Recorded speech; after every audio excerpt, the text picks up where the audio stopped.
So good evening everyone. So this is an extra problem solving session for this course of medicinal chemistry, which is an NPTEL platform course. I'm running on NPTEL platform, and the course instructor is Professor Harinath Chandrakani from ISA Pune, and I am Simran from PMR teaching assistant, and I am a fifth year PhD student at IIT Bombay. So we have already covered till week 11, and I will be taking week 12 class tomorrow from 5 to 7. That is our standard time of meeting. But this is a extra problem solving session which is today. So this is a problem solving session, and which will be held every Saturday 5 to 7 p.m. But as it is a extra class, extra problem solving session which I am taking today, so that is why it starts from 6. Otherwise, we will be meeting today, tomorrow on Saturday at 5 p.m., where we will be discussing about week 12 content of this course of medicinal chemistry. And the platform is Google Meet. So, in case of any network disruption, please wait for a few minutes and do not leave the lecture. And if you have any query, please raise your hand or you can type it in the chat box as well, whichever way you do find convenient. And the slides will be shared with you guys and to see the recording. So basically, every session is recorded and I have uploaded it on my YouTube channel, that is Simran NPTEL TV. So this is the channel name. So you can find all the recordings there. So till now, there is 11 recording of this medicinal chemistry course, which is available on my YouTube channel. So you can go through that. So if you have missed any of my tutorial, you can go through there and you will find all the videos available. So you can also take that lecture as well. So till now 11 videos are there, and I will soon upload 12th one as soon as we will get end up with Saturday's class, that is tomorrow. So after tomorrow, this course, every video is available on Simran NPTEL Play channel, so you can go through that. 12 videos are supposed to be there. So tomorrow I will be uploading the 12th one, week 12 lecture. So you can go through that 12 videos. And please make sure to attend every tutorial to understand the course better, as I know that this course, medicinal chemistry, it is a bit tricky to understand what is happening, how you are going to locate things, how you are going to find like which receptor, which interaction. So this course actually takes a lot of time, a lot of I'll say that patience, or it requires some skill set to understand this course. And if you attend every tutorial, I'm sure that you will understand better, and you will understand how you have to learn about these medicinal chemistry course. Okay. So these are some standing instructions which I gave in every tutorial, so that if someone is joining as a new joinee, if someone has not attended any of the tutorial session and is joining new, so that person will also able to know that there's a YouTube channel, there is some platform, there is some time at which we meet every week, right? So these are some instructions which one has to do. So with this, I think I should start this problem solving session. So if you have any query regarding any of the thing, any of this instruction as well, can tell me. You can. I think someone wants to join me. Just a minute.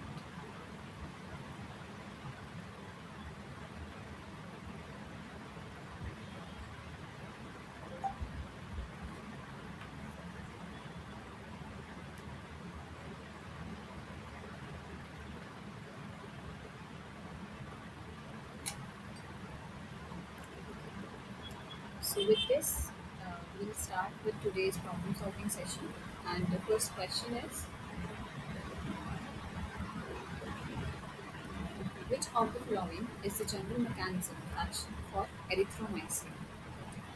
Inhibition of metabolic enzyme, inhibition of cell wall biosynthesis, disruption of protein synthesis, or inhibition of nucleic acid transcription and replication.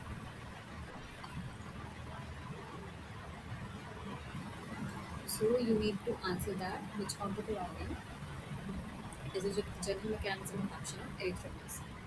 So as the name suggests, this erythromycin, it is an antibiotic, right? So you have to answer that which of the following is a general mechanism of action of it, of that particular antibiotic. Is it the inhibition of metabolic enzyme? Is it the inhibition of cell wall biosynthesis? Is it by the disruption of the protein synthesis or inhibition of nucleic acid transcription and replication? Just wait for a second, I think someone wants to join.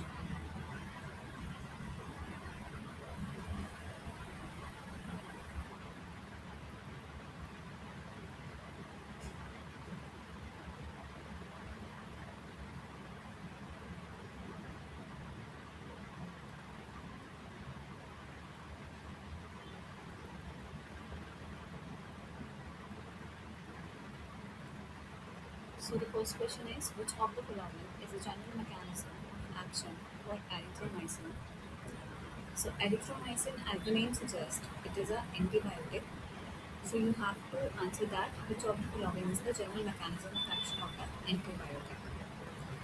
So first option is it the inhibition of metabolic enzyme? Is it the inhibition of cell wall biosynthesis?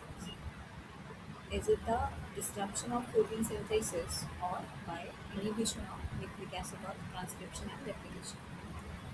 So among these four, you have to decide which is the general mechanism of action of that antibiotic, that is erythromycin. So what do you think will this antibiotic do as a general mechanism of action? Any answers, any guesses?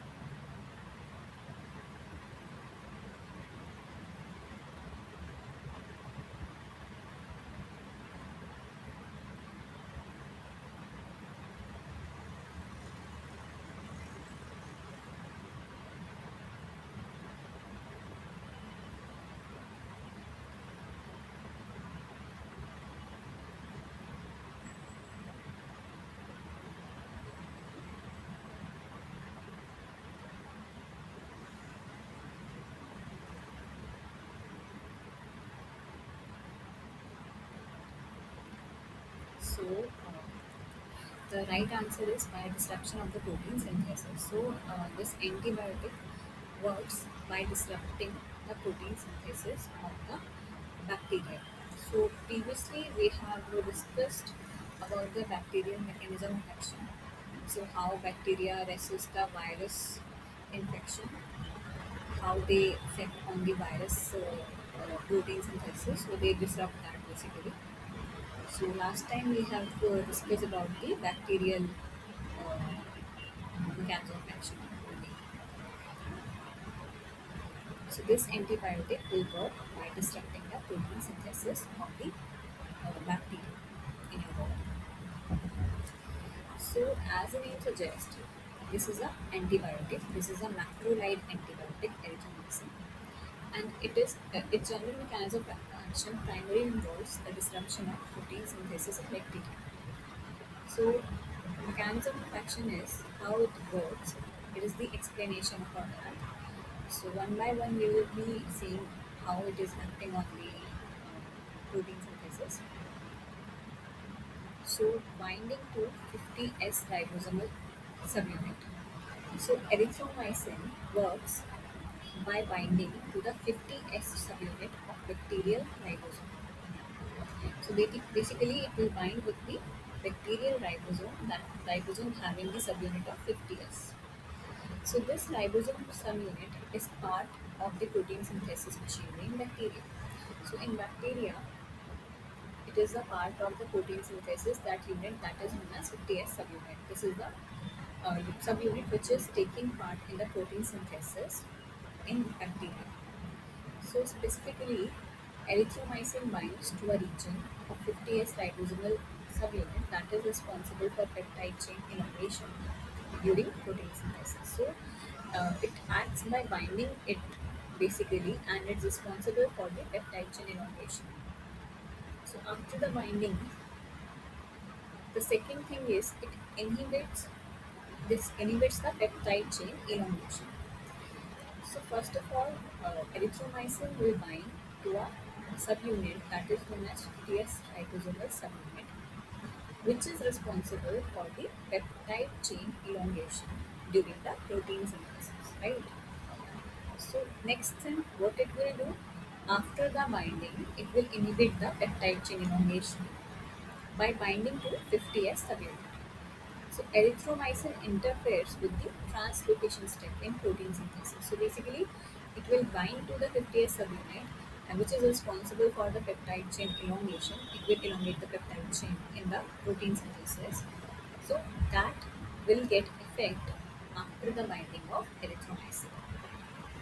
So this binding subunit, it interferes with the translocation step, and the translocation step is crucial because it moves the ribosome along the messenger RNA. So basically, translocation step is very important in the protein synthesis, and this particular erythromycin will interfere in that step, and that is how they will suppress the protein synthesis and allowing the ribosome to read the genetic code and synthesize protein. So erythromycin prevents the ribosome from moving along the mRNA and thereby stalling protein synthesis, leading to the cessation of bacterial growth. This is how your bacteria, it cannot grow, it will resist the growth of bacteria by preventing the ribosome subunit from moving along the mRNA.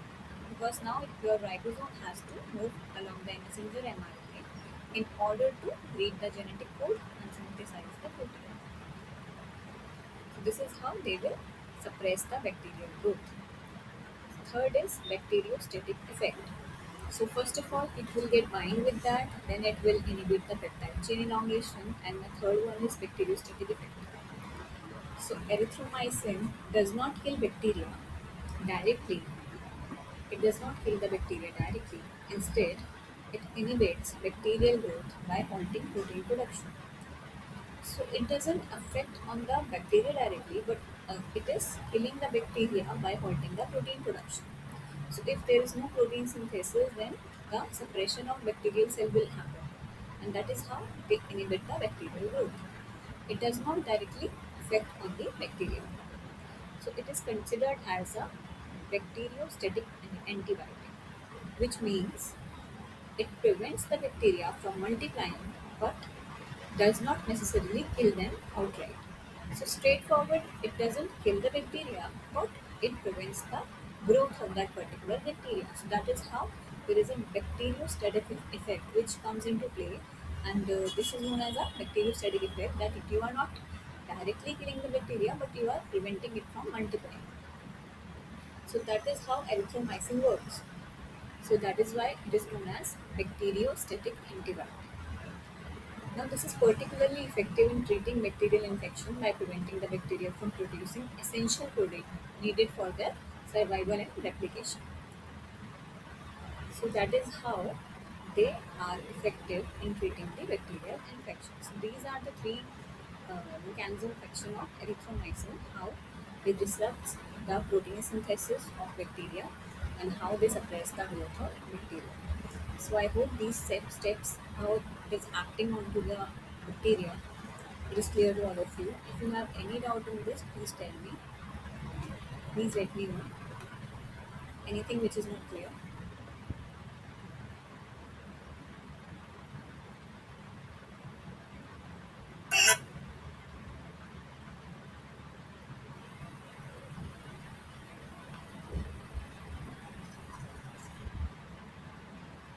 Okay, if it is clear, then moving forward. So now you will think why not the other options? Why other options are not correct? So inhibition of metabolic enzymes. The first option was inhibition of metabolic enzyme. So erythromycin does not target metabolic enzymes directly. Metabolic enzymes like the enzymes which are responsible for your metabolism, right? So it doesn't target that enzymes, unlike some antibiotic that inhibit enzymes like DNA gyrase or folic acid synthesis. So erythromycin does not target metabolic enzymes; it targets the protein synthesis of bacteria. Now, why the inhibition of cell wall biosynthesis is not correct? So erythromycin does not interfere with the bacterial cell wall. The mechanism is more characteristic of antibiotics like penicillin or cephalosporin. With cephalosporins, we have discussed this particular uh, thing in detail in the last lecture. So if someone has not attended that lecture, you can go through that. So this cephalosporins, we have read about it very elaboratively. Okay. So, which inhibit the synthesis of peptidoglycan as essential component of bacterial cell. So erythromycin does not interfere with the bacterial cell. Okay.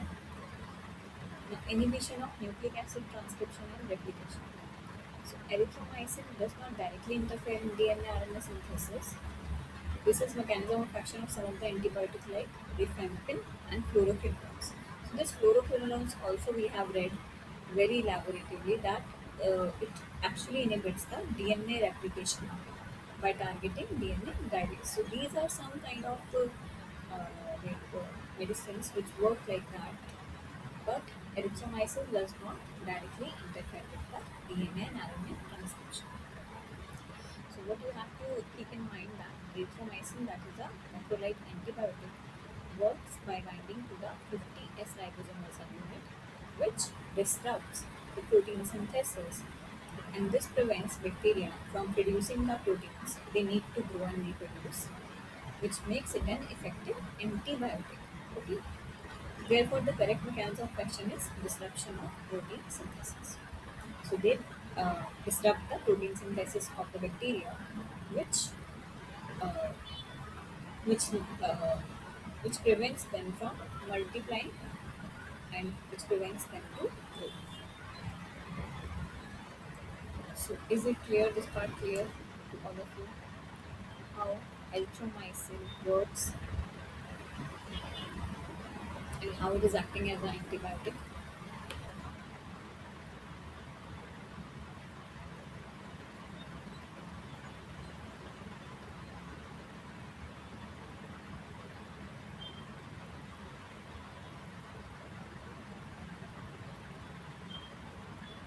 Any doubts? Anything?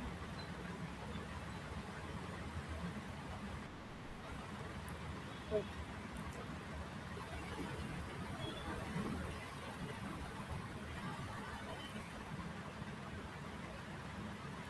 So coming to the next question. So next question is beta-lactam ring is the crucial feature of penicillin involved in its mechanism of action. True or false? So this penicillin thing we have discussed multiple of times, and recently in the last lecture we have done a question like the hydrolysis of acyl side chain of penicillin. So what is the product of that particular thing? So that question also we have discussed in the last lecture. So if someone was not there, so you can go through that lecture also. So here the question is that beta-lactam which is present, which is very crucial feature of penicillin, is it involved in mechanism of action of that penicillin also or not? Is it true or false? So any answers, any guesses?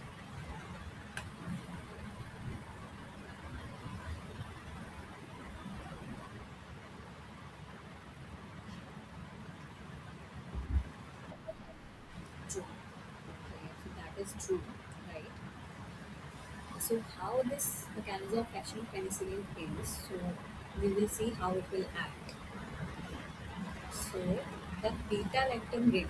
is a four-membered ring containing nitrogen and carbon atoms that is present in the core structure of penicillin and other beta-lactam antibiotics. So first of all, this penicillin is an antibiotic which contains a beta-lactam ring, and beta-lactam ring is nothing but a four-membered ring containing nitrogen and carbon atoms, right? So that is a core structure which is present in penicillin and other beta-lactam antibiotics. So penicillin works by inhibiting bacterial cell wall synthesis. So it will work by inhibit the bacterial cell wall synthesis. So it doesn't allow bacteria to synthesize the cell wall. So how it affects? Specifically, it targets the bacterial enzyme, that is penicillin binding protein. So there is a protein which is known as penicillin binding protein, and this penicillin will target that protein which are involved in the final stages of peptidoglycan synthesis in bacterial cell wall. So peptidoglycan is basically a thing which is very essential for the synthesis of bacterial cell wall, and this antibiotic will target these penicillin binding proteins, which is basically involved in the synthesis of this peptidoglycan, which makes the bacterial cell wall. So this beta-lactam ring in penicillin, it will bind to active site of penicillin binding protein, forms a covalent bond with the enzyme, and this inhibits the enzymatic activity. So now the enzyme, that is penicillin binding protein. So this bacterial enzyme which is responsible for the formation of peptidoglycan, which is responsible for the synthesis of bacterial cell wall. So now it will affect onto that particular enzyme. The beta-lactam ring will form a covalent bond with that enzyme by attacking this enzyme, and now this enzyme is not at all active. So now this deactivate this particular enzyme.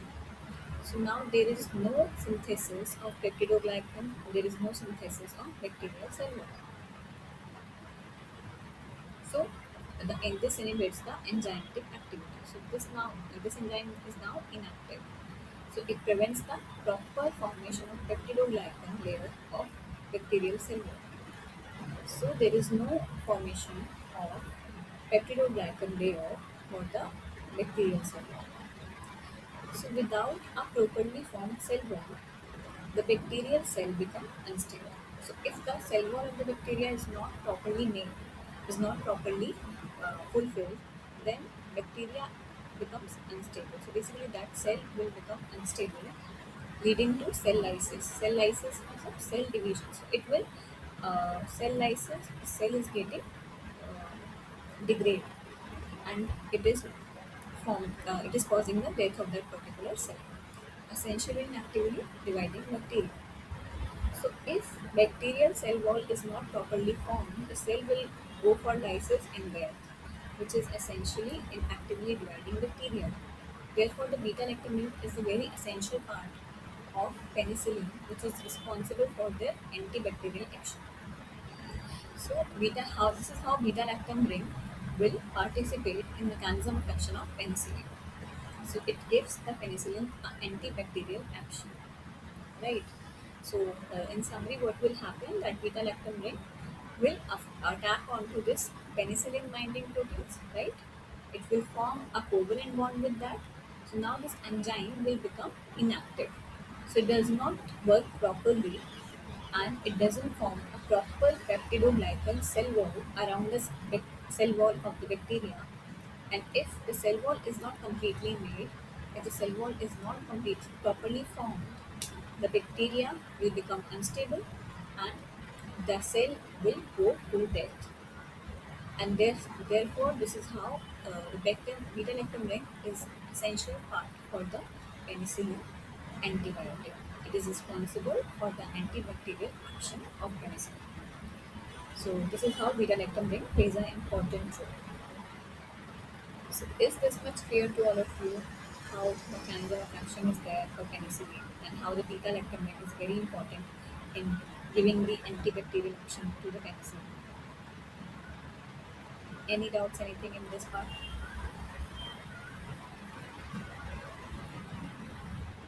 just read out this thing. Okay. So there is no ambiguity, and we move forward. So next question is combinatorial and parallel synthesis can be useful at various stages of drug design development process. Which of the following is not such a stage? See this combinatorial and parallel synthesis. This thing we have discussed multiple of times.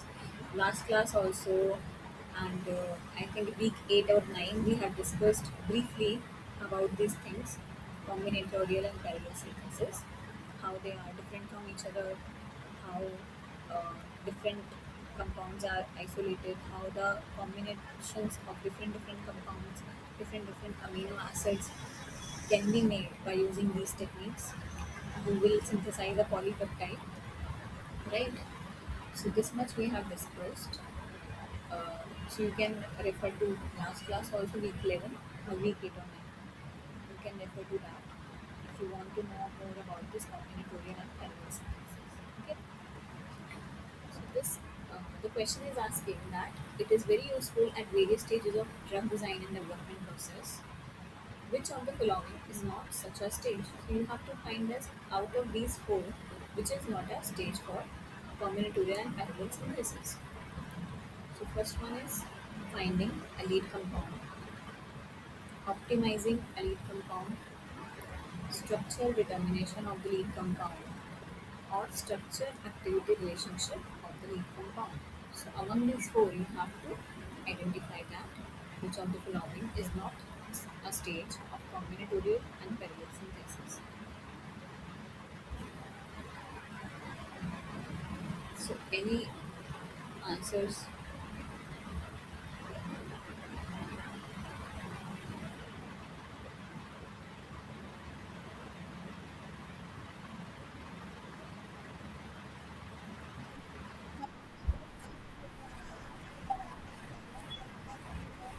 Option third. Okay. So, yeah. So the right answer is structure determination of the lead compound. Right. Good. So briefly we will discuss about this thing, the combinatorial and parallel synthesis. So these techniques are used in drug design and development to rapidly generate and screen large library of compounds, right?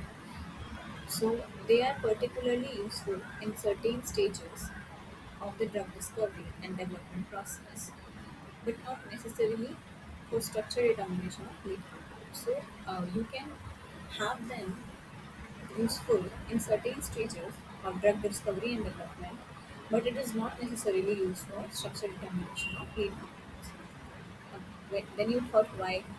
See, first is finding a lead compound. First option was that. So it is very useful. This combinatorial synthesis and parallel synthesis is very useful in finding a lead compound. So these techniques allow for rapid synthesis of large number of potential drug candidates or analogs to identify molecules with the desired biological activity. So you can in one go synthesize a large number of potential drug targets to identify the desired biological activity. So, which molecule is giving you the desired biological activity, you can identify by using this.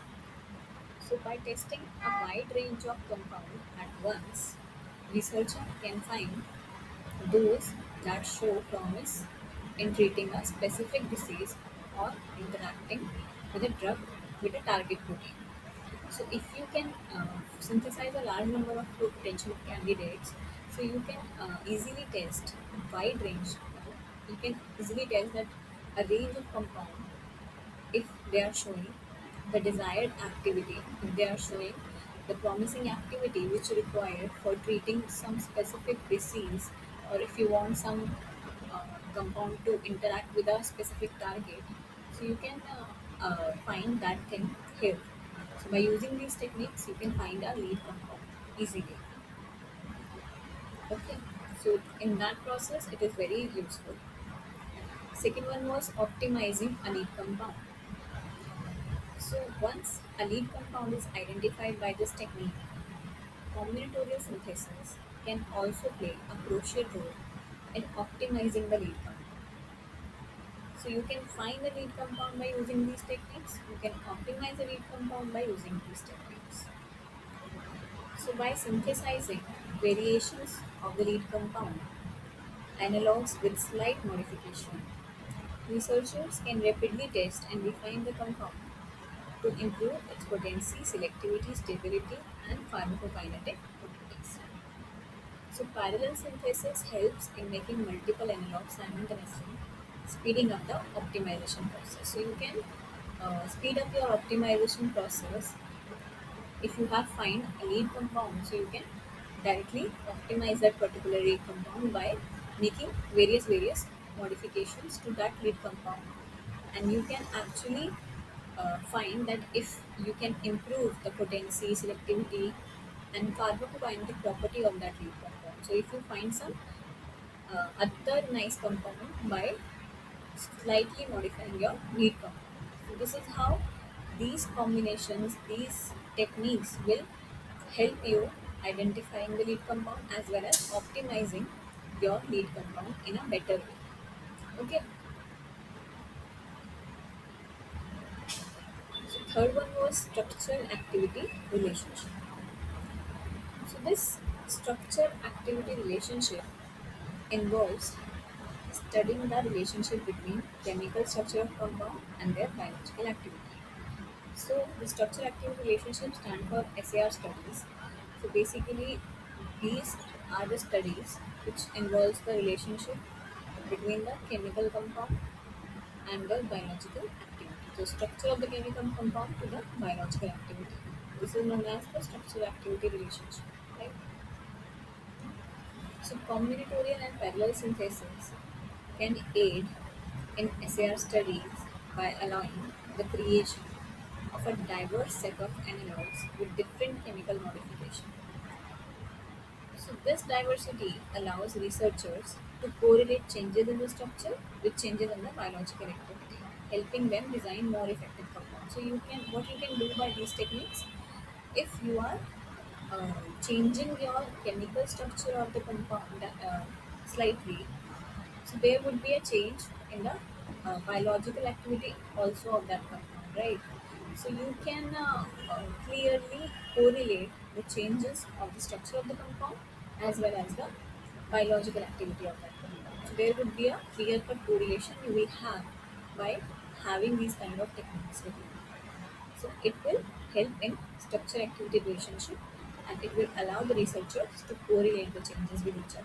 Okay, so helping them to design more effective compounds. So this is how you can design more effective compounds. The compounds having high probability of giving you desired activity as well as improved biological activity of particular compounds. Okay. So this combinatorial technique and the parallel synthesis will help you in identifying more capable, more effective compounds. Okay. But when you are talking about the structure determination of lead compound, so that structure you cannot determine using the lead compound. You can identify a lead compound using these techniques. You can optimize that. You can do the structure activity relationship on that lead compound. But what you cannot do using the technique is structure determination.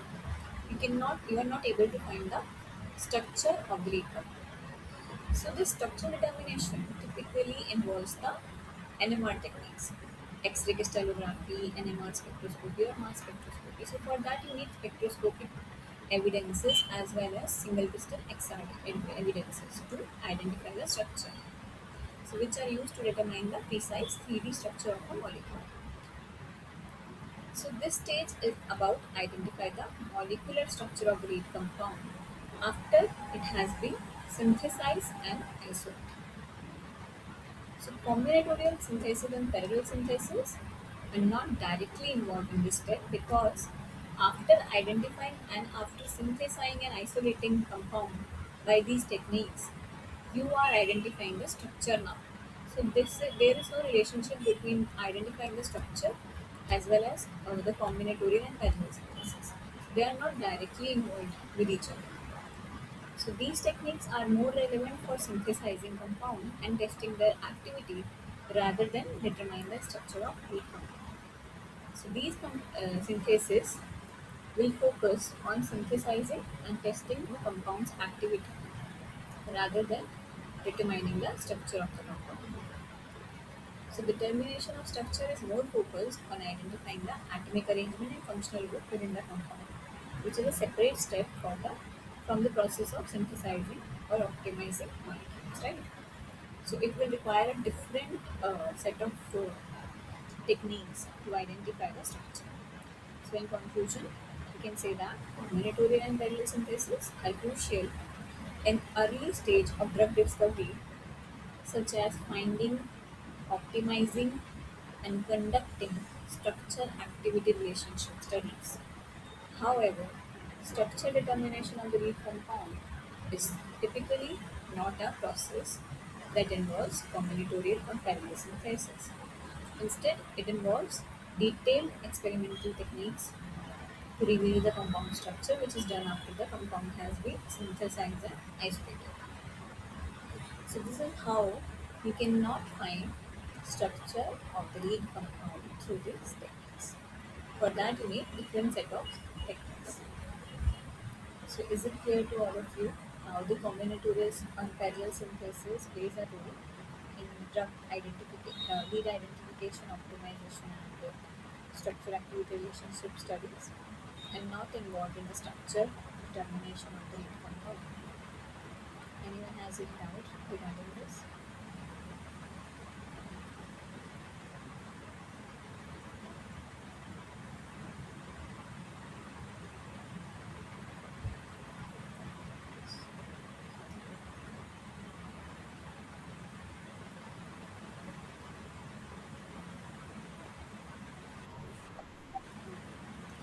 So moving forward,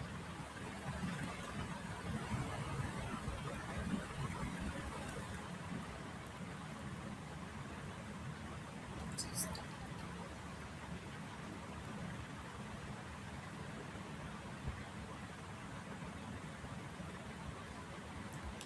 okay.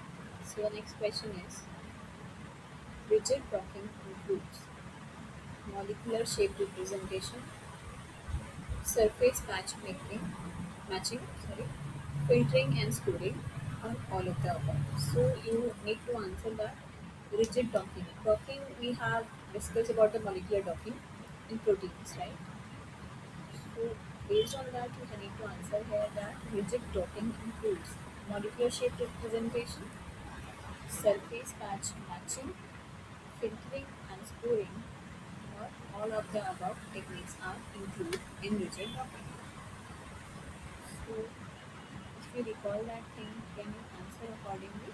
What is rigid docking includes?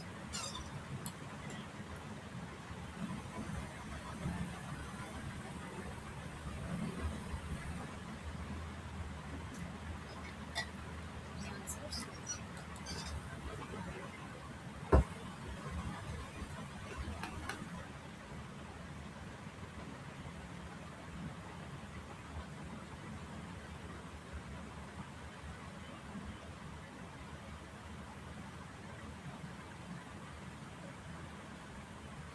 Okay, so the right answer is all of the above. So rigid docking includes all of the three things: molecular shape representation, surface patch matching, filtering and scoring.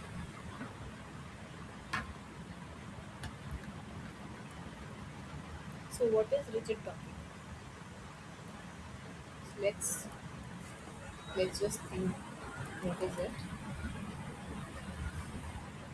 So rigid docking is a computational method used in drug design and molecular docking studies, where the goal is to predict how two molecules, typically a small ligand and a target protein, interact with each other.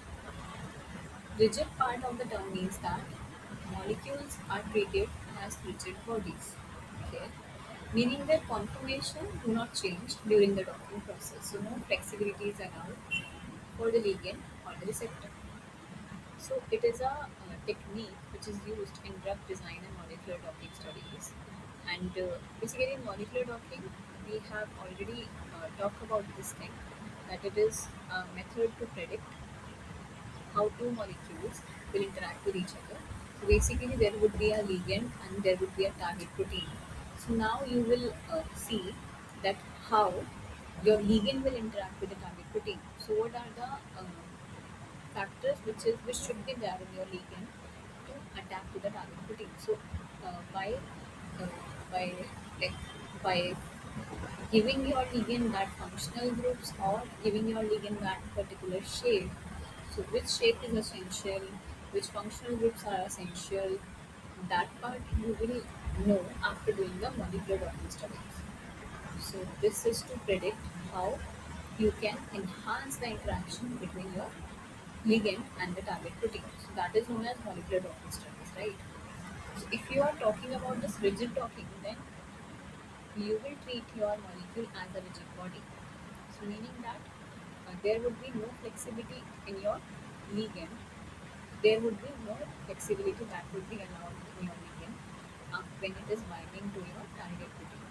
So that is known as rigid docking. So first of all, how it is involved in the molecular state shape representation. So one by one we will see that how these three things, that is molecular shape representation, surface patch matching and filtering and storing, how they plays a part, they are included in rigid docking.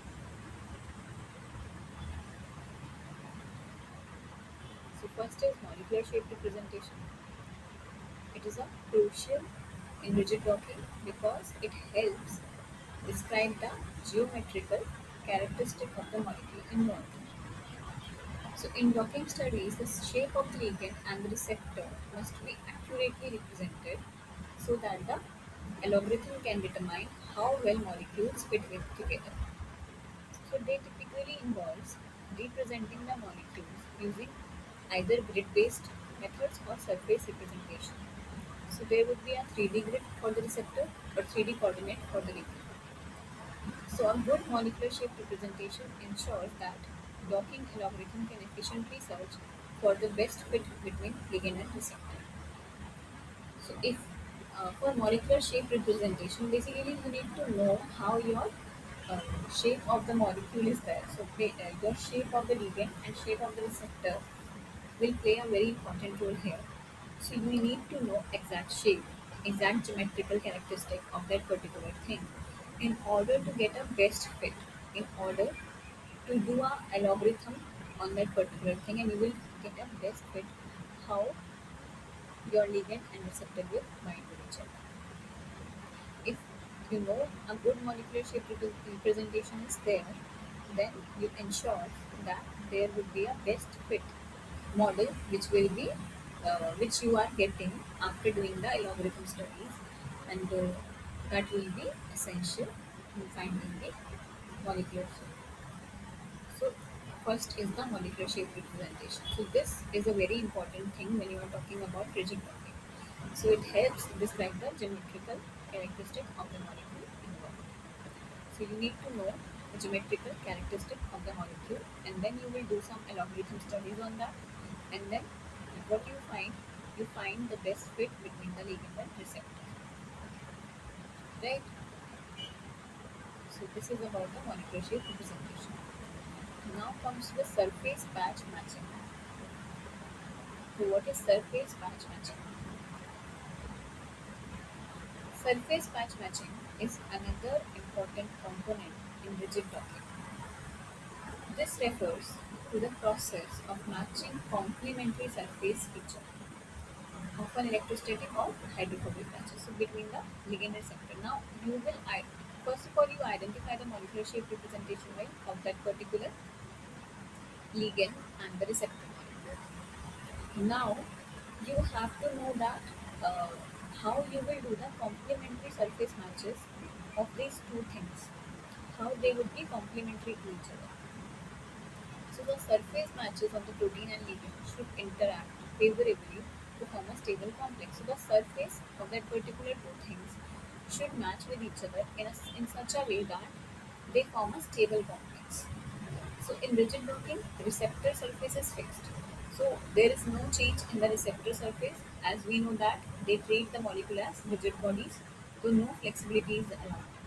So in rigid docking, the receptor surface is fixed, and the algorithm looks for the best alignment of the ligand patches that complement the receptor surface. So now what you will do, you will keep your receptor surface fixed, and you will keep finding the according to the algorithm which will be the best alignment of your ligand in order to complement the receptor surface. So now you are aligning your ligand in different ways using the algorithm studies, and after that you will find the best fit alignment which will give you a complementary surface receptor interaction. So this matching process helps predict where the ligand will bind to the receptor based on matching surface characteristics. So by doing this part, you will identify that what are the features of the surface of that particular ligand and receptor, and which part of the receptor will get connected with the ligand. So, based on your interaction, based on your functional group which are present on the ligand, so that functional group will interact with receptor, right? So, this ligand receptor interaction we have discussed in week 3, I think. Whichever interactions that are involved, that is hydrophobic, van der Waal interactions, electrostatic interactions. These kind of interactions are there when you are talking about ligand and receptor, when you are talking about enzyme and this receptor thing. Every time when you are talking about the interaction, there would be non-covalent interaction that is responsible for the binding, for the alignment, and for the surface match matching. Okay, so in this also, what you will do, you will fix the receptor surface, and receptor surface will be having some kind of functional group with it, and now ligand having different kind of functional groups. You will now see, according to the rigid docking, doing the algorithm studies, you will find a matching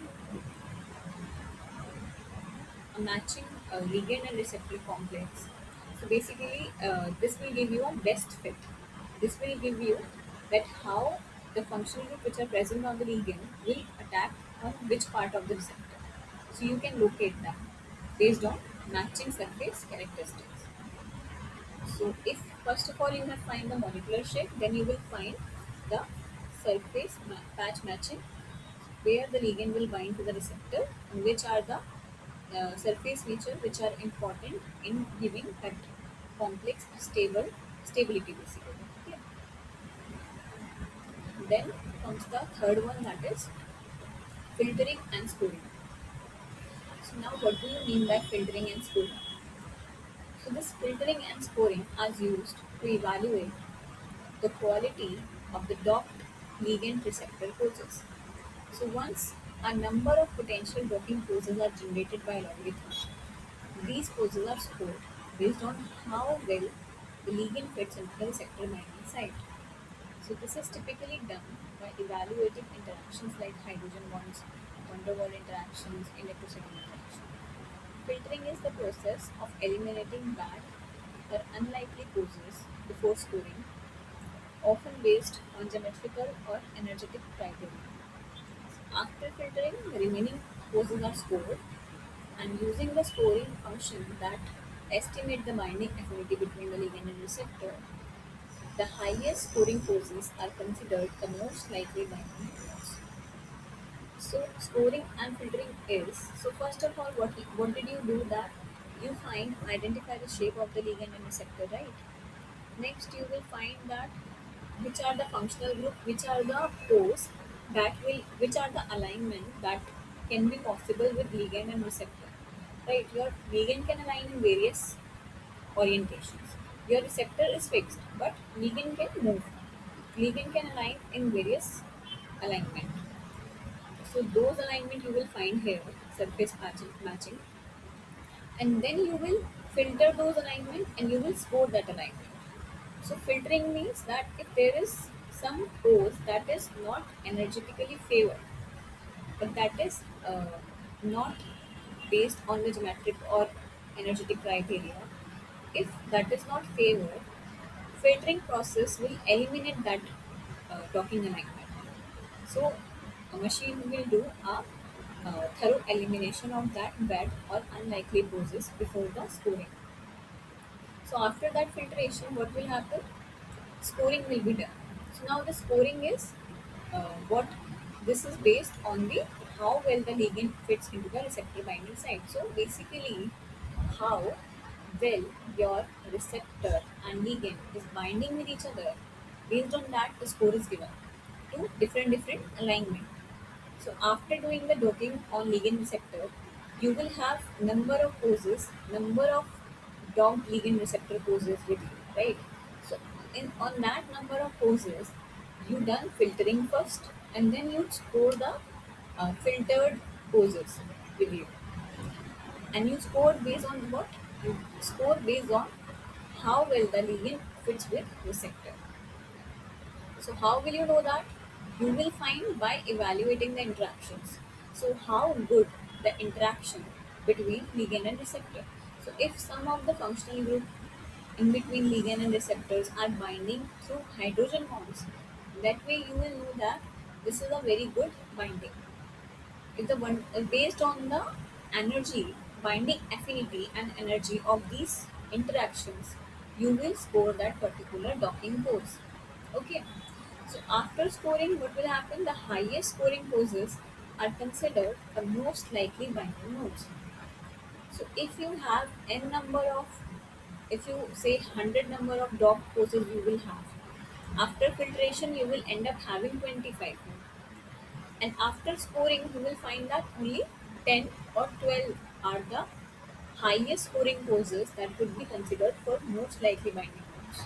So you will end up having those 10 to 12 binding interactions, right? So that is how you will do the rigid docking. So all of the above was the right answer. Why? Because rigid docking includes all of the above components, which involves molecular shape representation, which allows the algorithm to understand the geometries of the molecule involved. Surface patch matching ensures the complementarity surface features are aligned for favorable interaction.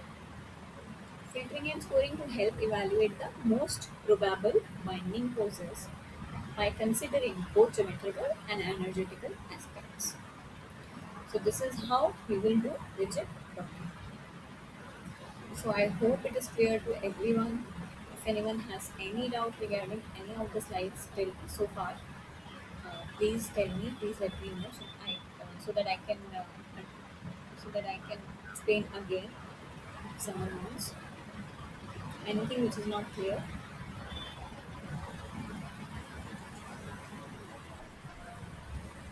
Please, someone wants to join us.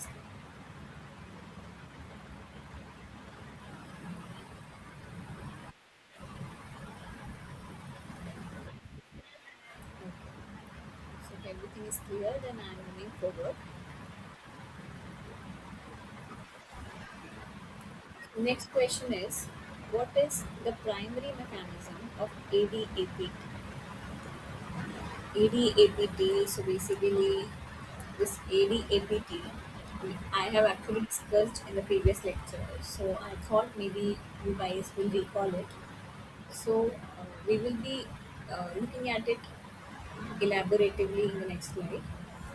So you have to answer which is the primary function of this particular thing, primary mechanism. So first is use of radiation to kill cells, cancer cells, activation of prodrugs using enzyme-linked antibiotics, direct binding of drugs to cancer cells, use of nanoparticles for drug discovery.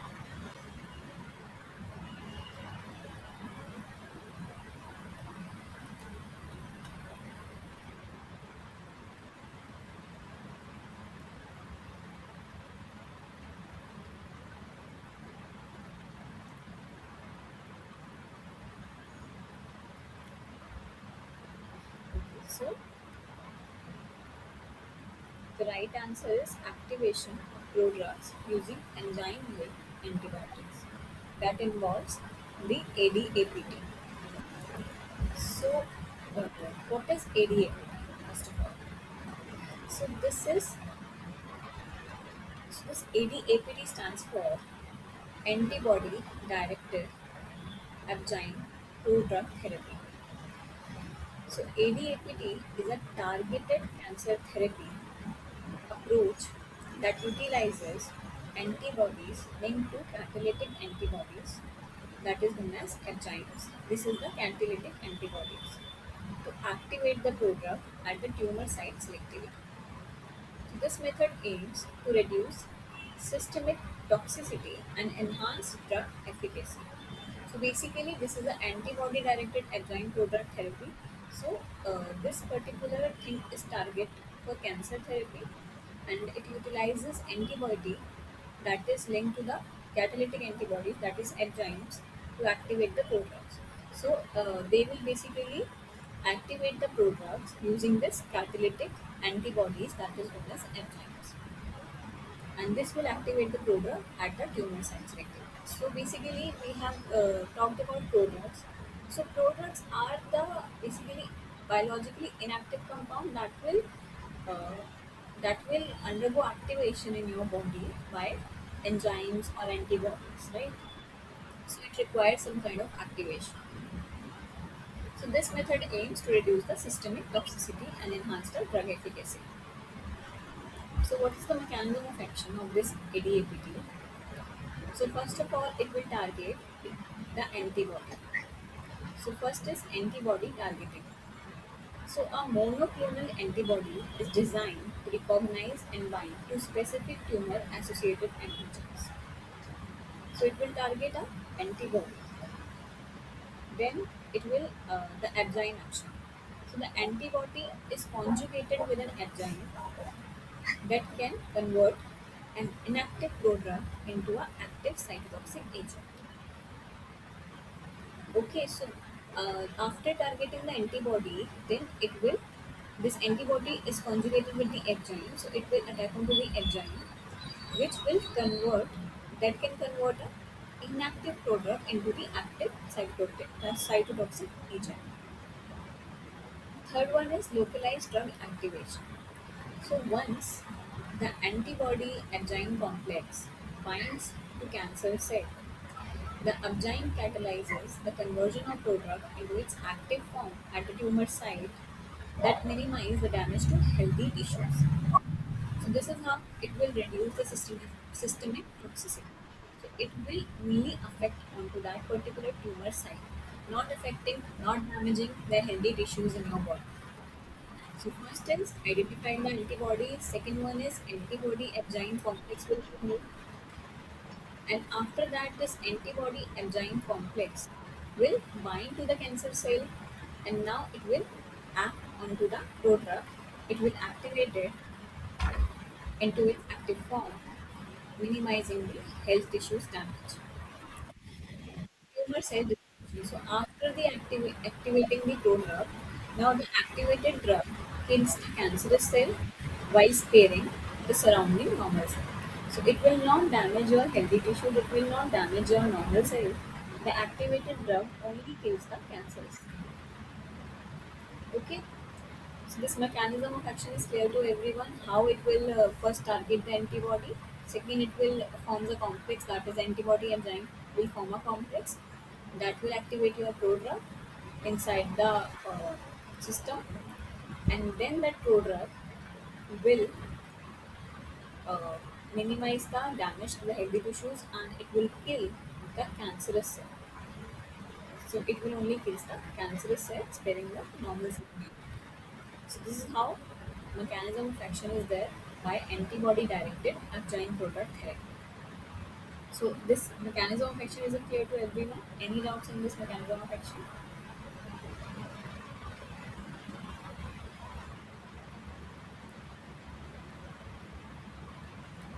So if not, what are the advantage of this thing is, so highly specific targeting reduces the systemic toxicity. So if your prodrug is already present in your at your tumor site active, then what happens that the prodrug when it comes into play, when it becomes active, it only damages your cancerous cells and nothing else. So this is how they reduces the systemic toxicity. It doesn't allow the damage to healthy tissues and normal cells. Enzymes offer catalytic efficacy similar to natural enzymes, and it minimizes the damage to normal cell, improving patient outcomes.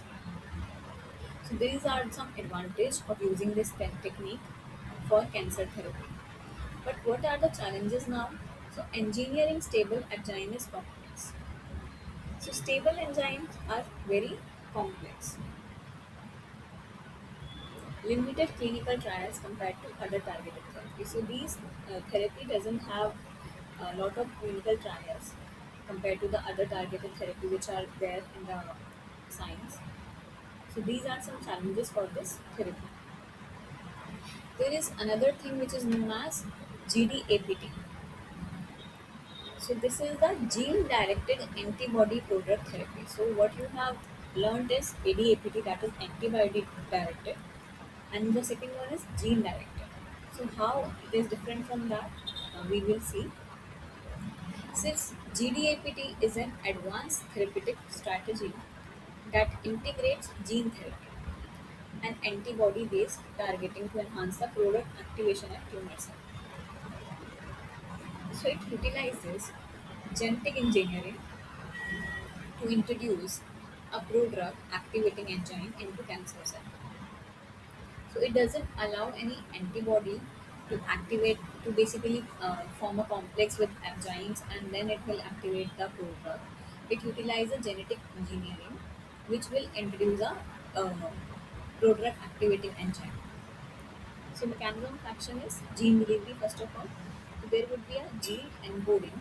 A prodrug activating enzyme is introduced into tumor cell using viral or non-viral vectors. Then the antibody direct targeting will be done. So this monoclonal antibodies are used to bind to specific tumor markers for ensuring selective therapy. Third one is prodrug administration. So a non-toxic prodrug is administered in your system. Then enzyme produced by a genetically modified tumor cell converts the prodrug into an active cytotoxic agent which leads to selective cancer cell death. So basically there would be a genetic engineering that has to be done for activating the prodrug instead of using an antibody and then it will target your uh, what prodrug and it will activate your prodrug and then again the similar kind of action will happen. Prodrug once get activated it will act as a cytotoxic agent and it will selectively kill your cancer cells. So what are the advantages? So these are the dual specificity due to gene-based enzyme expression and antibody target. It increases the therapeutic efficacy with reduced side effect. It is potential for long-term gene expression, enhancing the sustained drug activation. So it is happening within the gene modification. So now your gene is getting altered. So it actually gives you enhancement in sustained drug activation. What are the challenges? So efficient gene delivery remains a hurdle. So you have to be very careful in delivering gene to a particular targeted site only. So that is very important and that is also a hurdle in this challenge basically in this technique. Immune responses against viral vector can limit effectiveness. So everyone has a other type of immune response from the viral vector then that actually limit its effectiveness. Okay. So these are the two type of basically therapies which are involved in cancer therapy. That is a targeted cancer therapy. And if you have to compare it with the different kind of things, it is like ADAPT, GDAPT, ADPT.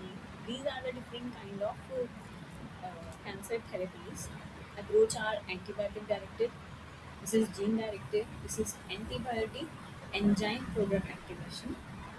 It will affect on antibody-linked enzyme for drug activation. So the prodrug activation will happen by enzyme linked to antibody. Specificity is high and challenges is enzyme leakage before activation. So enzyme also get break down before the activation. So these are the challenges of this antibody enzyme prodrug activation. There is another technique known as gene-directed enzyme activation. So this gene-directed enzyme therapy with antibody targeting. This is the difference between these two techniques. This needs an antibody, doesn't need antibody. It is an enzyme-based system. So there is an enzyme which is responsible for prodrug activation. So it target gene delivery of prodrug activating enzyme. Activation is done by enzyme expressed in tumor cells. The specificity is actually moderate in this case, and challenges is again the immune response against viral vectors. Okay, so these are the four kind of cancer therapy. This is the basic difference between them. These are the features. So I hope everything is clear to all of you how this ADAPT is different from these GDAPT. These two involves the antibody activation, whereas these two requires the enzyme for the activating the prodrug. Okay. So if anyone has any doubt so far, please tell me. Otherwise, we will be stopping here for today. We will meet uh, tomorrow at 5 p.m. So we will be having the last class of this medicinal chemistry course tomorrow at 5 p.m. So please be there. And I hope you have learned something from this session. And thank you so much for joining. And if anyone has any doubt, please feel free to ask. Any doubts, anything?